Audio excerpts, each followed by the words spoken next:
In John 18:37, the Bible says, "You are a king then," said Pilate. Jesus answered, "You say that I am a king. In fact, the reason I was born and came into the world is to testify to the truth. Everyone on the side of truth listens to me." And our question is, were you saying that you were a king? Well, the problem with the Bible in this verse is that many different translations have many different ways of saying the verse. So one way that the New International Version says, "You are a king then?" said Pilate. Jesus answered, "You are right in saying I am a king." So he's saying, it's actually the implication there is that I'm saying that Pilate is right when he said that I was a king, right? The reality is Pilate accused me of saying that I was a king, but I never answered the question. That's what actually happened. Mm-hmm. But of course, just a few words here and there can completely change the meaning of the text. Yes. And the copyists of the Bible have been able to insert few words here and there with very little, with much impunity, of course, and as a result, completely change the meaning of the text. This discussion I had with Pilate, I was there, I know what happened. I did not say I was a king. Right? I've never said that I was a king. I said that I was going to be the leader of the celestial kingdom. I said that I was because I was the first person to enter it. Mm-hmm. And I in fact created it through entering it first. So I created the celestial kingdom, but I always viewed God as the king.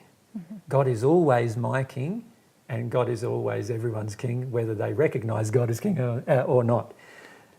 The real point of the verse and the real point of what I said to him is that, in fact, for this reason I was born and for this I came into the world, to testify to the truth. I wasn't saying I came into the world and was born to be a king.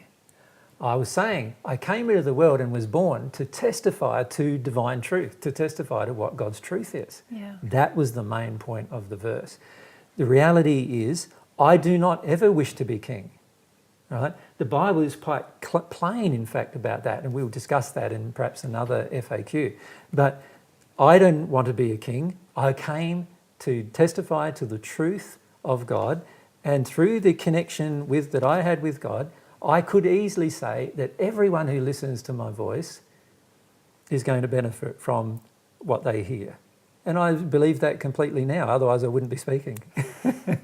Anybody who listens to what I was talking about is the truth will benefit greatly through what they hear, particularly if they apply the things that I'm teaching. So that has never changed in the last 2,000 years. I came to be the messenger of truth, not to be a king. God is king, and therefore is no need for me to become a king. There's no way that I ever wish to set myself up in opposition or as a subordinate position to God with regard to kingship. And in fact, if a person reflects upon the Old Testament, they would realise that all the way through the Old Testament, there was the times when the Jews viewed God as their king, and then they wanted an earthly king. And if they reflect upon Samuel's words, they realise that Samuel was saying to them, look, you want an earthly king because you don't accept God's kingship. Mm. And many of my disciples in the first century wanted me to be king. They wanted the Messiah to be a king because they could not personally accept God's kingship in their life. They could not personally have they did not have this personal relationship with God in which they accepted God as their king rather than trying to accept some other human as their king. Now, all I am is a human. I am a brother. How can I be a king over anyone when all I am is your brother? It's impossible for me to accept any kingship from anyone.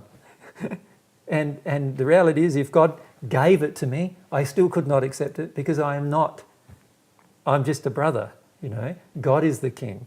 And I know from my experience with God that God is never going to offer me kingship of anything because I am just the brother of every person on the planet and every person who's ever lived. It's a very common sort of imagery or analogy that's used around your identity, isn't it? Mm-hmm. King or prince. Mm-hmm. And it's referenced at other points in the Bible, is it? Yes, yeah definitely. Yeah.